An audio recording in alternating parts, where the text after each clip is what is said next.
So there has been yet another hike to our streaming services following the changes from Spotify and Netflix over the last few months. It is now the turn of Disney+ to change their plans. I say plans, that might sound a bit weird to you because previously there's just been Disney+. Well, there are now going to be 3 different ways, different levels of Disney+ that you can pay for. Some of them will be cheaper, some will be the same, but you get less for what you pay, and some will be more expensive. So I'll take you through in this video exactly what changes are happening and when, plus my thoughts on which one you should go for, which one gives the best value for money. So let's start off with what is happening. So as I said, there is currently just Disney+. It costs $7.99 a month, or if you pay up front for the whole year, it's £79.90. So you're saving yourself a couple of months worth there. You get 12 months for the price of 10 if you work like that. Now, this isn't how it's always been. When it first launched, it was $5.99 a month and 50 quid for the year, but we had a price increase a couple of years ago. But otherwise, it still remained pretty competitive compared to what you get elsewhere, particularly with Netflix, with those number of different price hikes that make it actually quite expensive for you to use. But this is now changing, as I say. We are going to have, from the 1st of November here in the UK, 2023, we're going to have 3 different tiers. There's going to be Disney+ Standard with ads, Disney+ Standard, and Disney+ Premium. Let's take you through these one by one. Let me get this up on the screen here. This is from the article that we've written over on becleverwithyourcash.com that the team have put together. Here are the different options and what you get. So the first one, Standard with ads. You're not going to be surprised to know this contains adverts, but you will pay less for this. You'll pay $4.99 every single month, which is the same as Netflix charges for its ad-supported plan. Now, that might be something you're happy with. You might not be too fussed about watching adverts. Personally, I can't stand them. But even so, this is potentially a money-saving hack for you. Get the price down for what you pay every single month to under a $5. This one does not come with an annual plan. So actually, if you do have it for the entire year, then you are not going to get a discount by paying monthly. That's your only option. Now, what else comes with this one? Well, this one has a few other differences to what you'll be used to right now. The picture quality is only going to be up to full HD, which is 1080p, right? So that is the picture quality. It will be a little bit less than what you're used to with the existing Disney+ level. You're also only going to be able to stream it on 2 different devices at the same time. So if you share your account, that is going to be a limitation. But you also, with this one, you will not be able to download anything you watch to take it on your phone or when you haven't got a signal or whatever it might be, okay? So they are some things you will miss out. Not only will you have adverts, but you'll miss out on a few things for that kind of discount in price. The next level up is a new tier, Disney+ Standard. Very similar to that Standard with adverts, with a couple of differences. One, you don't have any adverts at all, okay? So it's as you would use, watch a program, movie, series, whatever it is, you watch it, you will not be interrupted at all. This one will have that same as Standard with adverts, just HD, not 4K, and only 2 concurrent streams as well. So again, if you're sharing an account, this could be a problem. But this one does allow downloads, so you can take it offline. Now this one will cost $7.99, the same as the current Disney+ membership will cost you, $7.99.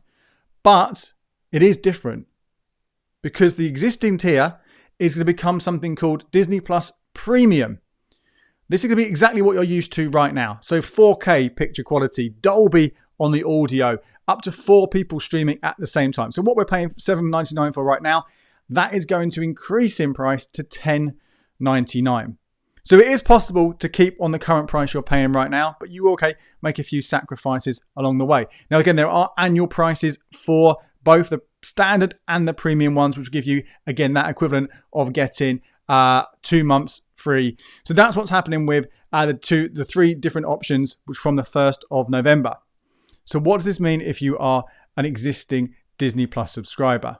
Well, your subscription will be moved onto the premium package. So this is what you're currently on, just not just called Disney+ right now, but effectively you are already on the premium package if you're currently paying for Disney+. You will automatically move onto that new level with that price increase. So if you do nothing at all, if you don't touch anything, you let your subscription auto-renew, you'll be charged $10.99 a month rather than $7.99 a month. Now this price increase will happen from the first bill you get after the 6th of December. So although these new tiers come into play on the 1st of November 2023, you've actually got a little bit longer. You won't start paying the additional price until, well, probably December, maybe early January, depending when your billing cycle is. Okay, so this is, if you do nothing at all, this is a price hike. You will pay more. In fact, it is a price hike because you're getting exactly the same. If you want exactly the same as what you've got right now, you will pay more. However, as we've shown there from those different options, you can pay the same as you are right now. So avoid any price increase by changing, manually going in when these new tiers launch and selecting Disney Plus standard. Or if you don't mind adverts, you will save a little bit more money. Drop down to standard with ads at $4.99 every single month. Now, a couple of ways you can maybe beat the price hike and save a little bit more. One of these is to buy an annual plan at the current prices. So this is £79.90. You pay for it before the prices change, before the new tiers come in. I imagine it's best to do this before the 1st of November, although so they're not going to charge you until the 6th of December. I imagine the prices will all change on the 1st of November. So by the end of October 2023, buy an annual plan of the existing, just one-off, only available Disney Plus subscription. You pay for the whole year up front, but that will become premium. Just automatically will become premium. So you'll be able to save yourself a fair whack doing that. This is a good option if you're someone who knows you're going to have Disney Plus every month of the year. You want it all year round. The kids are clamoring for it. There's no way you can't have it. It's your number one choice. And to be fair, it does have a lot of decent stuff on there. That is one option to beat that price increase. Okay, so you would be paying the equivalent of £6.60 something for that service every single month versus $10.99. So you're looking at what, a 40% discount if you were paying for it monthly. Obviously, if you compare it to the annual price, it's a little bit different. However, I don't think this is probably the way to go. I think that you're better off choosing which level is best for you. And we'll come back to that in a moment to help you decide which one might be best value for money. Choosing the tier you want and only signing up for Disney and paying that amount of money when there's something you want to watch. For most people, that's going to be 2 or 3 times a year, maybe 4 times, maybe 6, 7, 8 times, whatever it is. But even so, let's say you're going for that $7.99 option, you're still going to be paying less at that price, admittedly for standard rather than premium, than paying upfront for a whole year. I think it comes to like £66, something like that, if you were to have 6 months of that tier. You know, it's, you know, the top price tier, $10.99 tier, carry it for 6 months, £65. That's still cheaper than paying for it upfront now at nearly £80. So that would be my top tip for you. And I've said this before, I've spoken about in another video, my streaming rules. So do check that one out if you haven't seen it already. But broadly, I think there's so much on these streaming services, so many different options for us right now. It's impossible to get the value for money from more than one at any time. Plus, you've got to factor in your iPlayer, ITV, maybe you've got a box you record on, all that kind of stuff. So broadly speaking, I think pay for one streaming service in a month. And when you finish with it, cancel it. If you've still got something to watch, keep it going for another month, but then cancel it and then sign up for the other one. You don't need more than one at any time. But there are actually some other ways you can save potentially even more money. And I don't know quite how this is going to be impacted by this change. I've contacted the Lloyds Bank press office for confirmation, and any update I get, I'll put it in the article over on becleveryourcash.com, which I'll link to in the notes below, so you can go and check that one if you're watching this a later month. But basically, this current account, if you open up a Club Lloyds current account, you will get a choice of lifestyle benefits. Now, this could be some cinema tickets, it could be some digital magazine subscriptions, or it can be a year of Disney Plus. Now, this works out, I think, as a monthly subscription rather than an annual subscription, which, as I say, I don't know whether this will continue to be the level you would get right now. So you'll just carry on getting it for free, even though it will move up to be the premium one, which will be worth more money, or whether if somehow Disney and Lloyds talk to each other and let you know, they know that you've signed up via a Lloyds account, which I think they can do, they might go, actually, these customers might just go onto a standard tier from November. I would expect in the first year, for the year you've signed up, it will become a premium account. Maybe the offer will change next time you come around to renew your lifestyle benefit, which you need to do every 12 months. And maybe then it will be you get Disney Plus standard for free. I would imagine that you would get that, while that you'll get that year from Club Lloyds for free, whatever it is, it will be the version as we get right now, and that will become premium and you won't pay any more. So that is the best way to get it because you aren't paying any money at all.